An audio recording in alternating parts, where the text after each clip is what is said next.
আগে যেটি দরকার এই উপদেষ্টা পরিষদের সংস্কার।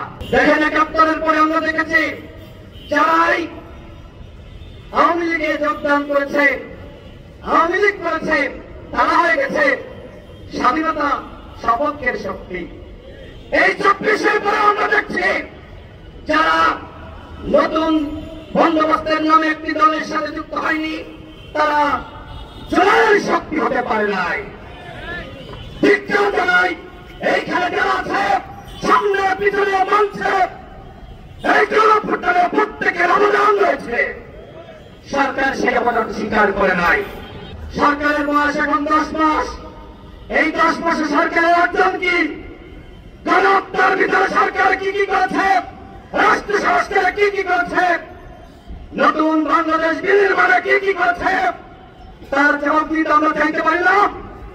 এখন যখন সমালোচনা করা হয় সরকারের কতিপয় উপদেষ্টাকে নিয়ে, যারা ছাদের মান্নানদের জামিন করিয়েছে, যারা আওয়ামী লীগের লুটেরা নসরুল হামিদ বিপুল সম্পদ পাহারা দিচ্ছে, যারা আওয়ামী লীগের পুনর্বাসনের সাথে জড়িত, যারা রিফাইন আওয়ামী লীগ গঠনের সাথে জড়িত ছিল, ওই উপদেষ্টাদের নিয়ে সমালোচনা করলে এখন বলা হচ্ছে যে আমাদের কার্যক্রমে বাধা দেওয়া হচ্ছে।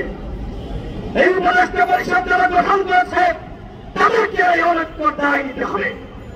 একটি জাতীয় সরকার যদি গঠন করত তাহলে আজকে এই সংকট সমস্যা এই অনেক হয় না। রাষ্ট্র সংস্কার করতে চান, জাতিকে আবার সুষ্ঠু নিরপেক্ষ নির্বাচন উপহার দিতে চান, তাহলে সবার আগে যেটি দরকার এই উপদেষ্টা পরিষদের সংস্কার।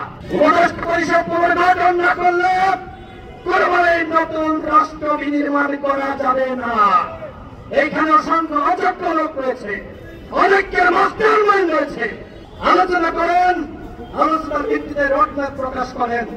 সরকারের মধ্য থেকে আজকে মিষ্টি মিষ্টি কথা বলছে, আজকে মানবিক করিডর নিয়ে চক্রান্ত চলছে, আজকে চট্টগ্রাম বন্দর নিয়ে চক্রান্ত চলছে, আজকে ডেনমার্কের নিয়ে চক্রান্ত চলছে। আমাদের স্পষ্ট কথা, কোনোভাবে এই বন্দর নিয়ে এবং একই সাথে মানবিক করিডর নিয়ে ছিনিমিনি খেলা যাবে না।